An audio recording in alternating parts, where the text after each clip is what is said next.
Halo teman, gua Yoga. Selamat datang di kamar Yoga. Beberapa hari lalu, tepatnya 2 hari yang lalu, kita sama-sama merayakan tahun baru ke 2023. Di bulan Januari ini, awal bulan, banyak yang menggampaikan berbagai macam harapan, berbagai macam pencapaian yang ingin dicapai di tahun baru ini. Ya, bulan Januari kita tahu semua, seluruh orang ingin membuka lembaran baru agar menjadi tahun yang lebih baik, tahun yang lebih bermanfaat dibanding tahun yang sebelumnya. Ya, tepatnya di kota Bogor, bulan Januari tahun 2000, banyak orang yang sama-sama seperti tahun sekarang menginginkan harapan baru, menginginkan pencapaian-pencapaian baru, tapi sayangnya di kota Bogor tahun 2000 adalah hal yang menurut gua sangat tragis. Karena di bulan Januari tahun 2000 adalah awal mula sejarah jembatan Paledang. Ya, jembatan Paledang yang tadinya hanyalah sebuah jembatan yang mungkin gua gak pernah menduga hal ini akan terjadi sebelumnya. Karena jembatan hanyalah sebuah jembatan yang memang di bawahnya ada sebuah jalur kereta api yang hanya memiliki satu peron.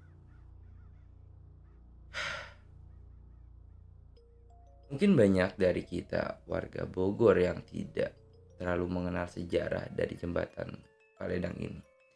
Tapi mungkin kalian yang baru menonton video ini akan merasa kaget karena memang jembatan Paledang yang tadinya hanyalah sebuah jembatan, tapi kini setelah tahun 2000 memiliki sejarah menelan korban jiwa, hampir puluhan orang meninggal secara mengenaskan di bawah jembatan Paledang. Cerita ini dimulai pada saat tanggal 12 Januari tahun 2000. Hari itu adalah momen dimana pas kita liburan Nataru, ya Natal dan Tahun Baru. Di stasiun Paledang ini kapasitas yang normal mungkin hanya 100, 200, 300 orang per hari membeludak hingga 1000 orang per hari. Ya, kalau kalian yang belum tahu, stasiun Paledang ini berada persis di samping stasiun Bogor. Tapi stasiun Paledang ini hanya melayani untuk alur ke Sukabumi. Ya, jadi kalau kalian yang memang ingin ke Sukabumi dari Bogor, itu biasanya harus naik ke stasiun Paledang, bukan di stasiun Bogor. Yang mungkin jaraknya hanya beberapa meter aja dari stasiun Bogor. Ya, tepatnya pada tanggal 12 Januari itu kapasitas di stasiun Paledang sangatlah membeludak.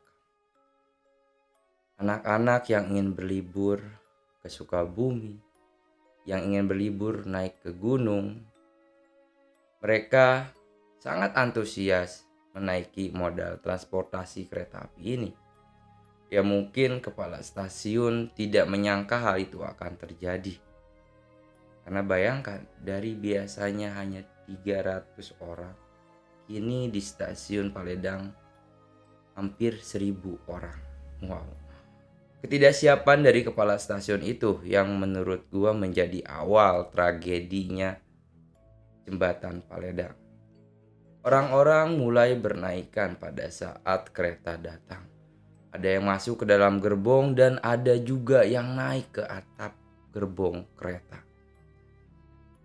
Di situ petugas-petugas yang berjaga pada saat itu mulai melarang anak-anak yang memang naik ke dalam atas gerbong dan mengusir mereka agar tidak naik ke atas gerbong. Karena memang itu tidak diperkenankan. Tapi apa daya, jumlah orang yang datang dan petugas yang ada di situ mungkin tidak sebanding. Mereka bisa mungkin menurunkan para anak-anak pada saat itu. Tapi tidak lama kemudian, pada saat kereta mulai berjalan, sedikit demi sedikit anak-anak mulai menaiki kereta api tersebut di atas gerbong kembali. Petugas mungkin mulai kewalahan dengan anak-anak yang tetap memaksa ingin naik ke atas gerbong. Padahal sudah dihimbau bahwa di depan stasiun ada sebuah jembatan yang tidak memungkinkan anak-anak bisa duduk di atas gerbong. Jadi memang jembatan Paledang ini dulu didesain hanya untuk satu kereta api saja. Dan kalau misalkan ada orang yang di atas gerbong, maka itu tidak akan bisa untuk melewatinya. Tapi mungkin anak-anak ini belum pernah melewati jembatan Paledang yang mereka pikir, apalagi bersama teman-teman, mereka sangat ceria. Mungkin berkata, nggak apa-apa, ayo kita naik aja bareng-bareng karena di sini enak, dingin, tidak padat-padatan seperti di bawah. Regulasi yang terjadi dulu memang belum seketat sekarang. Mereka masih boleh duduk-duduk di atas gerbong, baik itu jalur Paledang ataupun jalur komuter lain. Banyak dari mereka yang akhirnya memaksakan untuk naik ke atas gerbong kereta. Tugas tidak bisa berbuat apa-apa karena jumlah mereka tidak sebanyak anak-anak yang datang. Orang-orang yang duduk, anak-anak yang duduk di atas gerbong itu tidak hanya dari mereka kalangan pelajar. Banyak juga anak-anak yang berpakaian pang yang memang ingin berlibur menggunakan moda transportasi kereta api ini. Kereta api mulai berjalan dan mereka mulai bercanda, mulai tertawa di atas gerbong kereta. Perlahan kereta mulai memacu kecepatannya.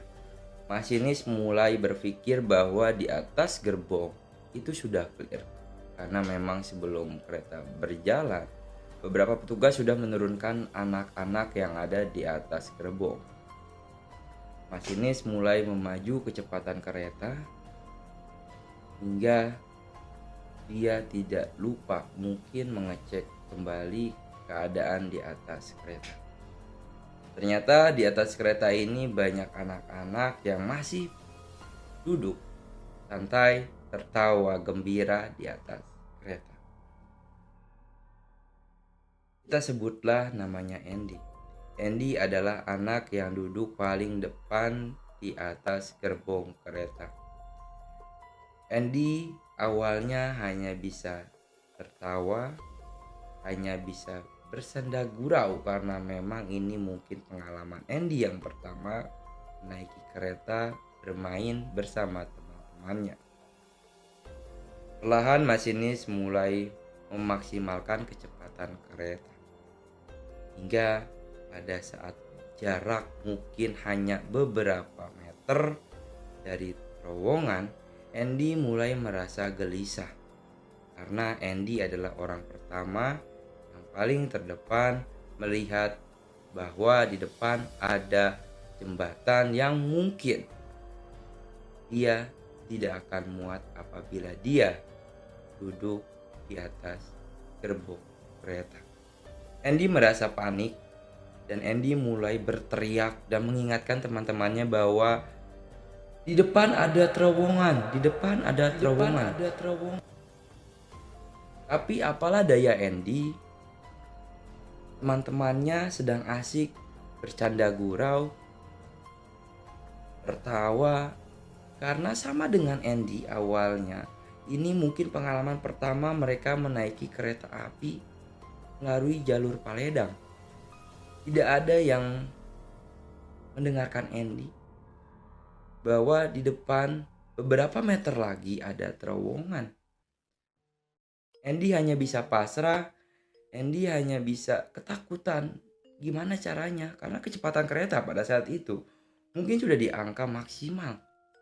Dan hanya jarak beberapa meter aja.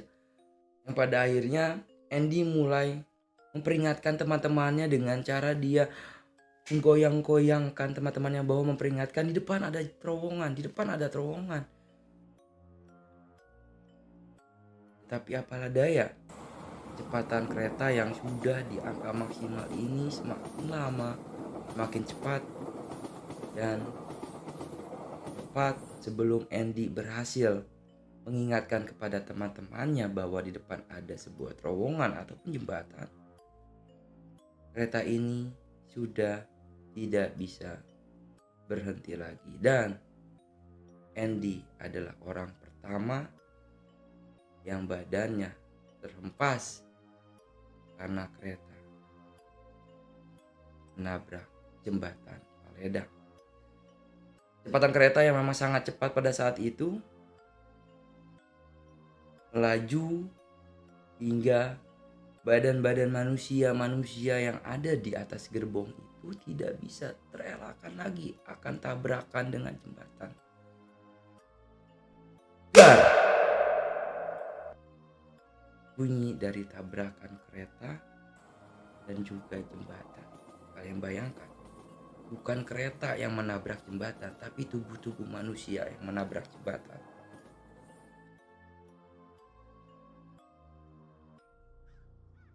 Banyak saksi mengatakan bahwa pada saat tragedi itu bunyi memanglah sangatlah kuat. Bahkan ada beberapa warga yang memang tinggal di pesisir jembatan mengatakan bahwa bunyi dar itu sangatlah besar, sehingga mereka langsung berkeluar melihat apa yang terjadi. Pada saat warga keluar dan melihat apa yang terjadi, ternyata memang pada saat itu warga sangat shock karena mungkin melihat belasan bahkan puluhan jasad manusia yang sudah bergeletakan sebelah jembatan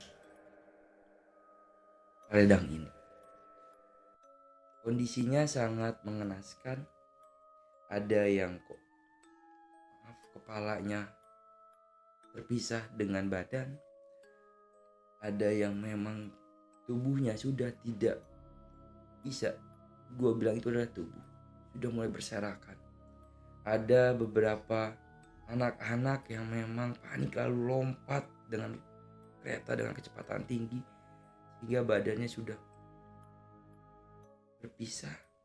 Banyak organ-organ manusia yang memang tergeletak di situ. Ada beberapa anak yang memang masih sekarat tapi tidak bisa diselamatkan nyawanya karena memang kecepatan kereta pada saat itu memang cepat sekali. Warga yang melihat kejadian itu sangatlah panik.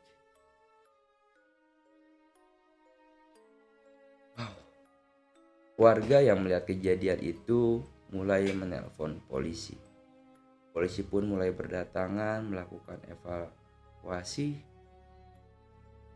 dan polisi sangat tertekan pada saat itu karena kalian bayangkan puluhan jasad manusia yang kita tidak pernah membayangkan sama sekali sebelumnya berada di bawah jembatan Paledang. Polisi mulai melakukan evakuasi jasad demi jasad, organ demi organ, mulai disatukan oleh polisi. Dan mungkin ini merupakan salah satu tragedi yang sangat mengenaskan di tahun 2000 awal bulan Januari. Ya, akhirnya polisi mulai melakukan evakuasi dan gak lama dari evakuasi ambulan mulai berdatangan. Keluarga mulai dihubungi dan beberapa sangatlah shock akan kejadian ini. Di awal tahun 2000 di bulan Januari harusnya kita yang memang banyak menggantungkan beberapa impian, keinginan, tapi harus adalah sebuah tragedi di bawah jembatan Paledang ini. Yang gak lama dari kejadian itu, polisi menetapkan kepala stasiun Paledang menjadi tersangka karena keteledorannya sehingga menyebabkan harus kehilangan nyawa manusia. Kepala stasiun ditahan oleh pihak kepolisian, dan menurut informasi yang gua terima, wakil kepala stasiun itu tidak ditahan dan dia berstatement bahwa ini sebenarnya nggak bisa mutlak menjadi kesalahan kepala stasiun. Memang pada saat itu kereta sebelum berangkat sudah Petugas melarang anak-anak untuk duduk-duduk di atap kereta dan memperingati bahwa di depan ada terowongan. Tetapi salahnya adalah mungkin pada saat itu kepala stasiun tidak siap menghadapi liburan yang mungkin sangat membeludak, kapasitas yang tidak seperti biasanya. Walaupun sudah dilarang, tapi anak-anak bandel naik ke atas gerbong kembali pada saat kereta mulai berjalan. Ya, kisah yang memang tragis di awal tahun 2000. Gue bilang di awal tadi, akan menjadi sebuah cerita, akan menjadi sebuah sejarah, tapi tidak untuk diulang. Itulah awal mula di mana jembatan Paledang ini memang bisa disebut sekarang menjadi jembatan yang angker untuk di kota Bogor. Itulah sedikit cerita dari jembatan Paledang. Nasib Andy dan teman-temannya tidak bisa diselamatkan, dan kita semua selalu berdoa atas kematian Andy agar menjadi kematian yang husnul khotimah.